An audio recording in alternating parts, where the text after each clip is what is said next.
Again, please give your attention to this. I think it's going to be beneficial. Laws have changed, and it's good for our kids to see this. Hopefully, when you go home, you have a conversation. So this is Katie.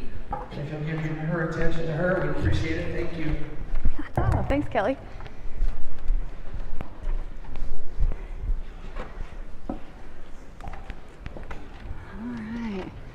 Thanks, Kelly. Here we go. Parents and teens, thank you so much for coming to your meeting for Driver's Ed. I am very excited to be here. I love this program so much. How many of you have heard of zero fatalities before? Almost everyone. That's awesome.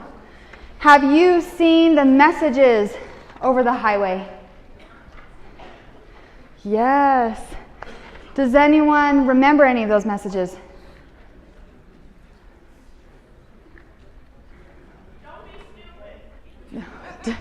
We did have a teen message that came from a teen that said, "Friends don't let friends drive stupid." So a good memory. Don't let Cupid make you stupid. Don't let Cupid make you stupid. Yeah, and then what was the punchline? I don't remember. I think it was either put your phone away or put your seatbelt on, buckle up. So these are just another tool that we have through the UDOT and DPS program to do traffic safety education for the people that are on the road. So I hope you see these messages and you remember them in a way, maybe some form of them. And one that is my favorite that we did recently said, "Do you hate speeding tickets? Raise your right foot." Yeah, it's a little bit of a delay. You have to think about it. We're actually telling you to do something that will reduce your speed. And this reminds me of a personal story.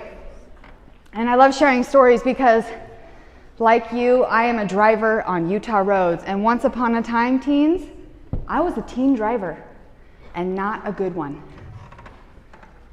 When I was 16 years old, I was very fortunate to have a car. I didn't think I would get a car, but I did. And I grew up in Lehigh, and at the time, Lehigh was a very small farm town. It didn't have anything that it has going on right now. And I had a long drive to school, about 10 miles. And 10 miles as a teen felt like a huge distance. And you see, my car was a fuchsia pink color. It was cool, but not as cool as you will learn as seeing a car that's oxidized. So the panels were fuchsia, but then the hood was this tie-dye color, all fading out. So it was like fuchsia, pink, lighter pink to white. And then the hood matched it, but still, it was awesome because I had a car. And one day after school, I am headed home out west, making my long drive, and I notice in my rearview mirror a little blue Ford Ranger that was following what I thought was close.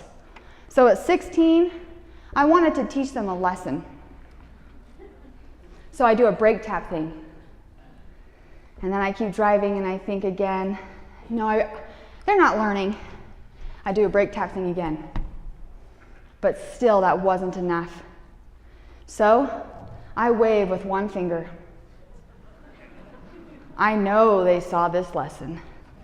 And then I keep driving, and I'm all feeling good about myself. And you see, when I get to my neighborhood, I have to drive around the block to get into the driveway of the house. So I go all the way around the block, and I pull up at the driveway. I get out of the car, and I enter the keypad to get in the garage, and no cars home, so parents aren't there. And I walk inside, and I drop my backpack. I'm headed straight for the kitchen. I need that bowl of cereal. And the doorbell rings. Who could that be? Well, I see through this little side window my younger sister hanging out on the front step.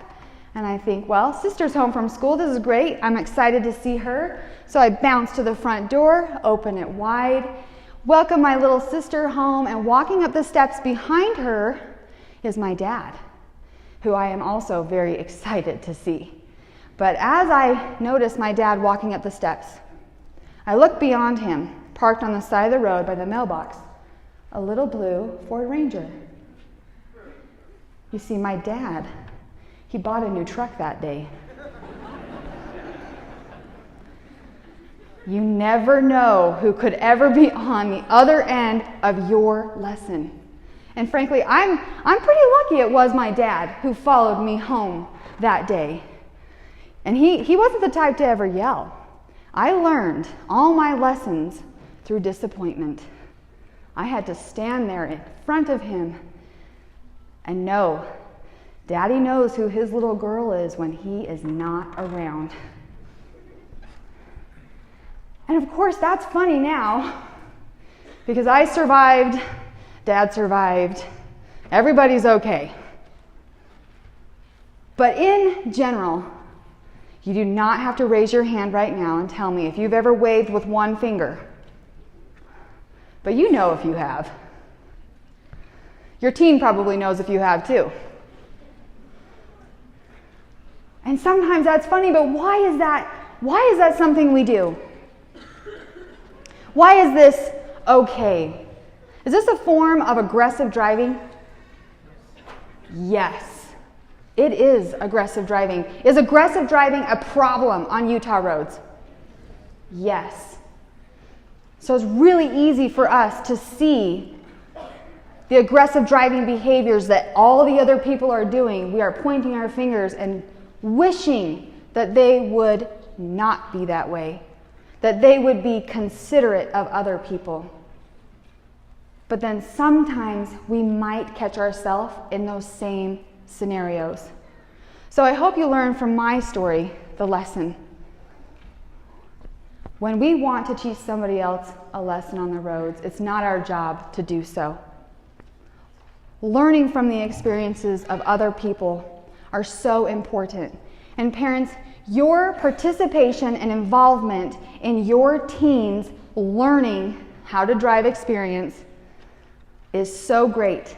And the reason we hold a parent meeting for driver's ed is right here. Car crashes are a leading cause of death for teens nationwide. This is an epidemic, parents, that is preventable. 100% preventable. So tonight, let's look at our personal responsibility as drivers and how we contribute to the prevention. How do we reduce the risk of crashes for ourselves and even for our teens? The research is showing us that when parents are involved in a supportive way, your teen is half as likely to speed, 70% less likely to drink and drive, 2 times more likely to buckle up, and 30% less likely to use a phone when driving. So parents, these of course are fantastic reasons to be involved, stay involved. But what does involved actually mean? Knowing the graduated driver license laws, enforcing the graduated driver license laws, and very simply, being the driver you want your teen to be. Parents, how many of you can say that you are that driver you want your teen to be? A few. I see one big hand. We all wish we were that person, that good. I would say in this room right now, 70% of the time, every single one of us as a driver is a good driver. We're probably safe 70% of the time. But then there's this 30%, this small margin where there is room for improvement. How do we improve? And how do we help our teens become a responsible, safe driver on Utah roads? We know, parents, we know that the teens are watching you. And parents, we think, man, it's just driving. But you really realize how hard driving is when you become a passenger in your kid's car. Suddenly, That right-hand turn, I mean, you never knew how difficult a right-hand turn was. And there you are, teaching our teens what to do and what not to do. So thinking about these moments of opportunity for lessons. I hope that's what we get out of this evening, is that parents, each of you are inspired to think about yourself, think about your own experiences, maybe when you were a teen learning yourself. Maybe you don't want to share some of those stories, but I bet there's a lesson there that could be shared. And then even now as an adult, because driving is truly the most difficult thing as a human being that we do. You know, Tesla is trying to make fully autonomous vehicles. A lot of businesses are moving in this direction, and we have vehicles that are assisting in our distracted driving problems, trying to reduce the risk of human error while driving, but they are not fully autonomous. Why? They can't teach a machine to do what we are doing. It is the most difficult thing we do as a human being. So parents, here's an example of what it looks like when you get involved, or perhaps later on through your involvement.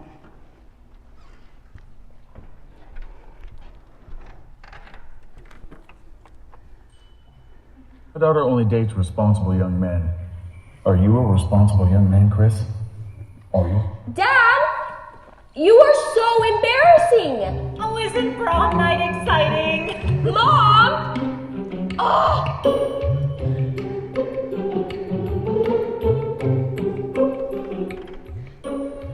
Well, we missed the first part of that, but if you didn't catch it, the passenger, a teen, the girl, reminded her date to put on his seatbelt. She said, "Chris, buckle up."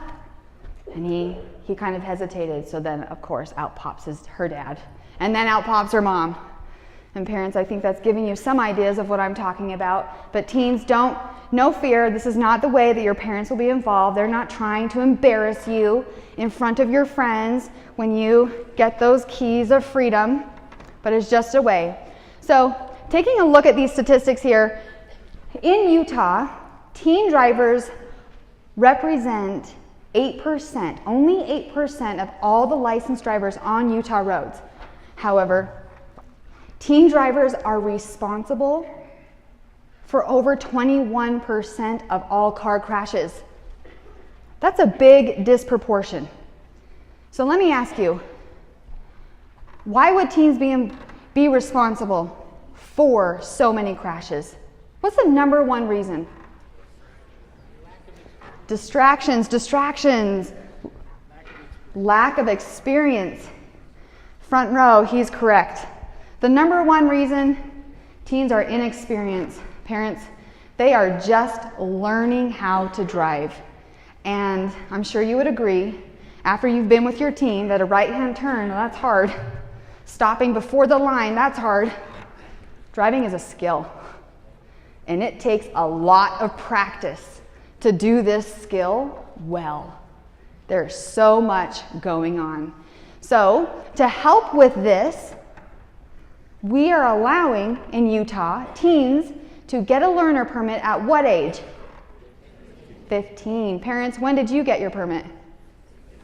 16, 15 and a half. We are reducing that. Get their permit early to allow them more time to what? Practice. Yes, this is a smart group. Practice. So, what are the required hours to practice driving? 40 hours total, 30 in the day, 10 at night. Yes, I wish I had that voice to project. 30 in the day, 10 at night, so 40 hours total. And parents, that 40 hours is an absolute minimum. That is the minimum amount of time it will take for your teen to pass the driver test. So however terrifying it may be as that passenger in your teen's vehicle, if you look around this room, there's a lot of teens that will be out on the roads here. Are we in Syracuse? Layton. Okay, it is a town. It's not just the high school. Okay, a lot of teens out on Syracuse roads, just in this room alone. We all need each one of you to drive supervised driving time with your teen. Parents, looking around this room, there's a lot of parents of new teen drivers. A lot of parents who are in the same boat as you. We are all in this together. Every one of us. So what are the things that we can start doing? And the first one is to get your teen their practice, teaching them what to do and what not to do. But the second reason for these crashes, everybody else said it, distractions, yeah. But what is the leading distraction for the teen? No. Friends, yes. Passengers, friends are the number one distraction for teens. This is why we have a graduated driver license law for teen drivers that restricts passengers. So when teens get their license, whether they're 16 or 17 years old, who can be in their car? I hear parents, siblings, family. Yes, the law specifically says no passengers for 6 months. Immediate family is the exception to the law. So before you think about making that exception, knowing that if you are sending your most beloved human beings with your least experienced driver, teens should be driving alone during their learning stages. They are graduated stages. And parents, guess what? You are the co-signer on not only your teen's learner permit, but also on their driver's license. So as a co-signer, parents, you are literally signing responsibility financially and legally for your teen driver, potentially every person in their car, and other people they're sharing the road with. Because of this responsibility that you are signing up for, parents can at any time, for any reason, revoke their teen's license. Whoa, until 18, when your teen no longer needs your co-signature.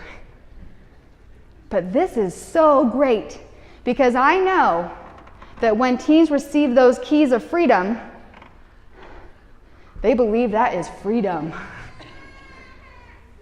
But parents, you make the rules.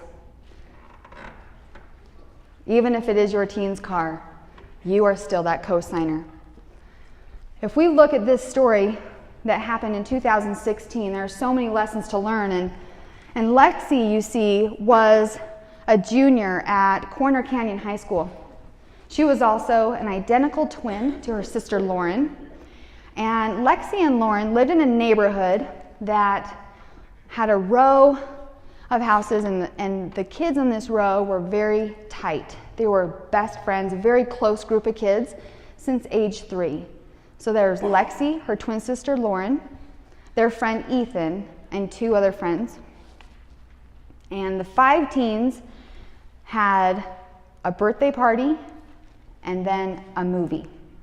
So they made it to their party, and then they went home to go get their jackets. It was November of 2016. So Lexi ran in the front door where her mother was in the front room decorating the Christmas tree. She was dancing around the tree and she attempted to Snapchat herself decorating the tree. So as Lexi stood at the coat closet to grab her jacket, she looked down and she saw her snaps and she giggled and said, "Mom, you really need to work on your snaps." And she ran out the door. Moments after her daughter left the house, her mother received a phone call from the girls' mountain biking coach. And she said, "You know, there's been a crash and you and your husband need to go." And you see, the crash was so close to home that when Lexi's parents left, they could see the crash from their front door. These 5 teens were on a road in the neighborhood that was known for jumping. So they wanted to catch that air. They had to hit a good high speed, and when they did, they caught the air, but the driver lost control of the vehicle. Lexi and Ethan were unbuckled, and they were the only two teens not to walk away from the crash because they were ejected and died on scene. The thing that I have learned from Lexi's mother is that every single day we are all faced with choices. And we never share stories out of a purpose of fear. That is not my intention. My hope is that we can see their experience and know that these kinds of risks have consequences. Sometimes you might come out lucky, but now you're gambling with chance. The car is not the place to have fun. And teens, when you get to have friends in your car, you will be tempted to do something stupid. Remember these stories. Remember that the rules are there to protect you, to keep you safe, your passengers safe, and other people on the same road. Zero fatalities itself is a goal for Utah. When we look at this goal, overarching for the entire state of Utah, it seems noble and unachievable for everyone else. So instead of thinking about it for everyone else, I want every one of you in this room to think about the goal for yourself. What is the only acceptable number of deaths for you? 0. Thank you. It is 0. Each one of us has this personal goal for ourselves. And the only way that we get there is by starting with ourselves. The choices that we make when we are driving, or maybe even when we are a passenger. But if we see that 94% of all car crashes are due to human error, we know that the roads are not causing car crashes. It's people. We as individuals are the problem. So hopefully, if we're the problem, what can we be? Thank you. Yes, the solution. We are the only solution for ourselves and our personal problems. How can we all do better? These are the 5 dangerous driving behaviors that we personally as individuals are all struggling with. We are all in this together. Maybe we have a problem with drowsy driving or distracted driving. I'm sure most of us have a problem sometimes with aggressive driving. Impaired driving, that could be drugs or alcohol. Or maybe it's being unbuckled in a vehicle. So instead of looking at the behaviors as a problem, I hope we can see these behaviors as a skill. How do we practice the skills that we need so that we add to our safety and the safety of other people, so that we can be the responsible driver? And also start taking responsibility for our actions as a driver. If we do so, it might look like 0 daydreaming. Parents, how many of you have arrived at a destination, and once you got there, you had a little aha moment and wondered, how did I get here? I don't remember the last 2 miles. We were attentive, we thought. Our eyes were on the road, our hands were on the wheel, but where was our mind? Off in those thoughts, processing so many other things that we missed the total obvious. And maybe it was that you didn't remember your last mile. Maybe it was that all of a sudden you see that your exit, you totally missed it. And when we are missing information, that's called inattention blindness, where we miss up to 50% of information it takes to make that decision. And in those moments, perhaps it is only that we missed the exit. But in more critical moments, maybe it's that there's a pedestrian in the intersection. Have you ever had a